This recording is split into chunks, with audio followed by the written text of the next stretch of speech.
कंचन के बेटे ऋषि की शादी कहीं नहीं हो रही थी।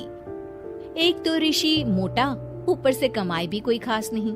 लेकिन कंचन को तो शौक था मॉडर्न बहू लाने का, और उसे एक दिन ऐसी लड़की मिल भी जाती है। हमें तो आपका ऋषि बहुत पसंद है, लेकिन मैं आपको साफ साफ बता देती हूँ, मेरी बेटी के शौक थोड़े से अलग है बहन जी। अरे बहन, हमें सब पसंद है। आपकी प्रियंका जैसी लड़की की तलाश मुझे कब से थी। जींस पहनकर अंग्रेजी में गिटर पिटर बोला करे। अरे बहन जरा सुन तो लो, मेरी बेटी के शौक क्या क्या है। अरे नहीं नहीं बहन, बस लड़की को देख लिया तो सब कुछ देख लिया। आप ना शादी की तैयारी करो, और वो जरा सामान की लिस्ट भी दी है ना मैंने। हाँ बहन जी, सारा सामान शादी से एक दिन पहले ही आपके दरवाजे आ जाएगा। मजा आ गया, मजा आ गया। अब तो बस आप शादी की तैयारी करो। प्रियंका के माता पिता के जाने के बाद कंचन का पति उससे कहता है, अरे भाग्यवान, तुम तो कुछ ज्यादा ही जल्दी दिखा रही थी शादी की। अरे बोलने तो देती, लड़की की माँ क्या बोलना चाह रही थी। अरे आप चुप रहिए जी, कुछ पता भी है आपको, बस मुफ्त में बोले जा रहे हैं। मेरी दोस्त शशि की बहू देखी, लंबी पतली और पढ़ी लिखी, हजारों में कमाई और संस्कारी भी। अरे पर जब वो मेरी बहू देखेगी तो जल भुन जाएगी। लेकिन तुम तो शादी ऋषि के लिए कर रही हो ना, या शशि के लिए? तुम्हारा लड़का कुछ कमाता भी नहीं है, और शरीर भी भगवान की दुआ से फूलता ही जा रहा है। फिर बोले आप हैं? फिर बोले आप? मैंने कहा ना, प्रियंका जैसी जींस पहनकर अंग्रेजी झाड़ने वाली बहू किस्मत वालों को ही मिलती है। चुप रहिए आप। पति के लाख कहने पर भी कंचन ऋषि की शादी प्रियंका से करवा देती है। लेकिन प्रियंका जैसे ही घर में आती है, वैसे ही जोर जोर से चिल्लाकर नाचने लगती है। आज मेरे यार की शादी है, आज मेरे यार की शादी है। अरे नाचो मां नाचो। आज मेरे यार की शादी है। कंचन, उसका पति और ऋषि ये देखकर हैरान रह जाते हैं।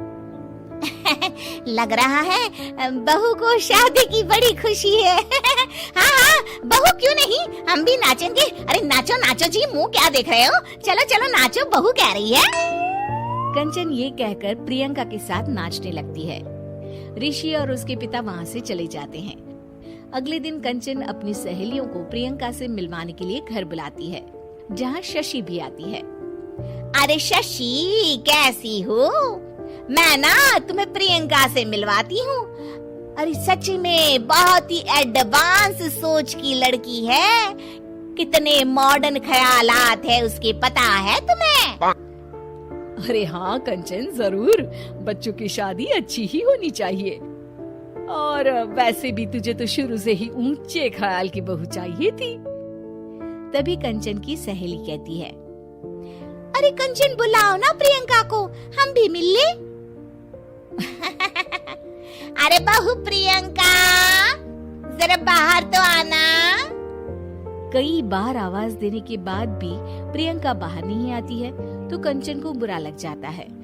वो उसे लेकर बाहर आती है, लेकिन ये क्या, प्रियंका लड़खड़ाती हुई बाहर आती है और उसके हाथ में शराब की बोतल होती है।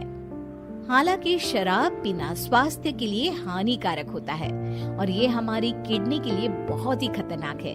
लेकिन कंचन की बहू प्रियंका पूरे नशे में होती है। अरे इतने सारे लोग। ये कहकर वो शशि के पास जाती है। आंटी जी, पत्ते खेलेंगी? पत्ते? अरे दूर हो, दूर हो, तुम्हारे मुंह से तो शराब की बदबू आ रही है। अरे कंचन, माना तुम्हें मॉडर्न बहू चाहिए, लेकिन आधुनिकता का मतलब ये तो नहीं ना।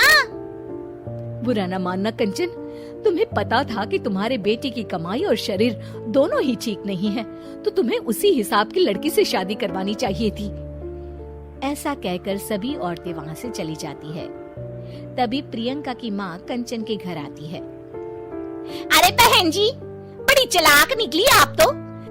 बिना बताए अपनी पियक्कड़ बेटी मेरे लायक बेटे के गले में बांध दी। आय हाय, बड़ी आई बिना बताए।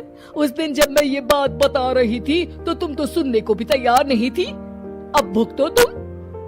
ये कहकर वो वहां से वापस चली जाती है। सबके जाने के बाद कंचन अपना सर पकड़ लेती है। हाय रे, आधुनिकता की अंधी दौड़ में मैं अपनी संस्कृति ही भूल बैठी थी। अब तो राम ही बचाए मुझे।